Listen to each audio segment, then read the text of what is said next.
Assalamualaikum warahmatullahi wabarakatuh. Pada video kali ini saya akan memperkenalkan kepada teman-teman aksesoris yang berada di Viper. Ini bukan sekedar hanya aksesoris, tapi ini begitu banyak manfaatnya. Dan fungsinya juga bagus, memperpanjang umur karet Viper tersebut.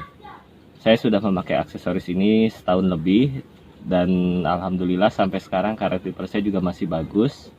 Saat hujan sapuannya masih halus. Padahal Viper ini umurnya udah setahun lebih ya, udah lama saya pakai. Nah, seperti apa aksesorisnya? Aksesorisnya seperti ini.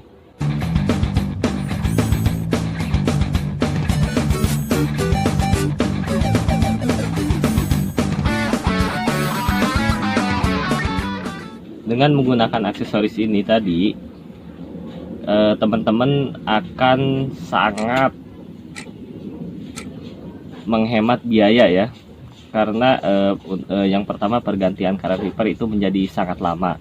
Yang kedua, biasanya kita sering lihat orang menegapkan wipernya seperti gambar berikut. Nah, cara seperti itu kurang efektif ya teman-teman, karena di sisi lain di luar memang sih secara fisikal karet Vipernya akan menjadi awet, tapi secara kenyataannya nanti pernya itu akan merenggang. Nah, kalau per tersebut itu udah mulai merenggang, otomatis sapuan wiper teman-teman itu nggak akan bersih lagi, walaupun teman-teman ganti karet wiper yang mahal atau yang bagus sekalipun, tetap aja sapuan pada kaca tidak maksimal karena tekanannya sudah mulai berkurang. Nah, jadi kalau misalnya teman-teman sering menegakkan wipernya saat mobil tidak dipakai, itu kurang efektif. Jadi yang lebih efektif dengan menggunakan aksesoris ini, itu lebih efektif ya. Nah, lebih efektif kenapa? Karena ini tidak membuat per teman-teman, per wiper teman-teman itu menjadi renggang. Yang pertama. Yang kedua, karet wiper ke kaca itu tidak bersentuhan, hanya beberapa, mungkin paling tinggi pun 1 cm. Itu pun nggak sampai saya rasa. Intinya karet Viper tidak bersentuhan dengan kaca. Jadi di saat hujan, setelah hujan panas, biasanya kan karet Viper itu lengket. Nah, dengan menggunakan aksesoris ini, itu karet ke kaca itu nggak nempel ya. Jadi tidak ada istilah lengket. Itulah di situ Viper itu menjadi awet dan tahan lama. Kita langsung saja pasang, dan seperti apa nanti fungsinya setelah terpasang. Pertama-tama lepaskan dulu bautnya. Bautnya ini dan murnya sangat kecil, jadi teman-teman harus hati-hati dalam membukanya.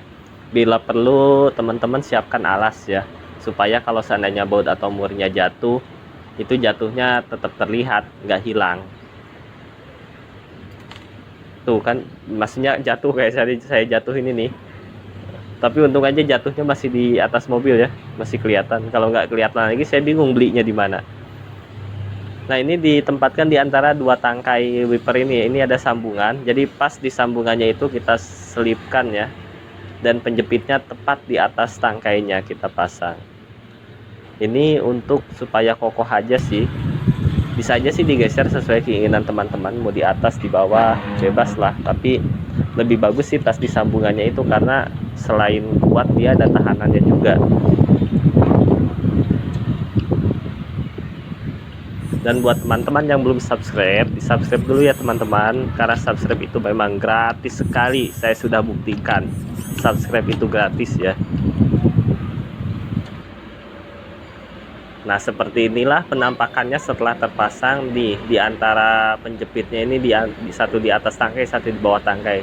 Terus dikencangkan dia akan menjepit, dan ini hasilnya sangat kuat.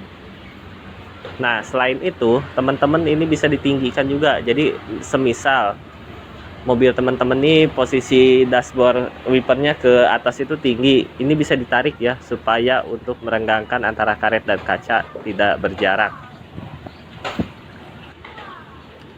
Dan setelah terpakai, kita berdirikannya secara manual, jadi dia tidak berdiri secara otomatis, dia berdirinya manual. Setelah terpakai, setelah hujan, setelah kita turun, berdirikan lagi secara otomatis.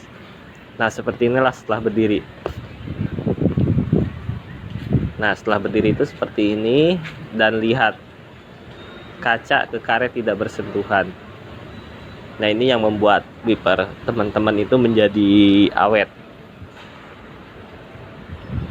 Nah, dengan seperti ini saya jamin wiper teman-teman itu akan sangat awet sekali. Nah, ini ilustrasinya kita taruh aja saat hujan. Ini semisalnya hujan. Karena tadi saya bilang jangan menggunakan wiper dalam keadaan kering. Karena tangkai tidak akan pernah melipat secara otomatis. Kita dari segi dekat ya. Nah, sekarang kita mode lambat. Teman-teman perhatikan. Nah, tepat sekali melipat ya teman-teman. Seperti itulah dia cara kerjanya. Terima kasih telah menonton video saya.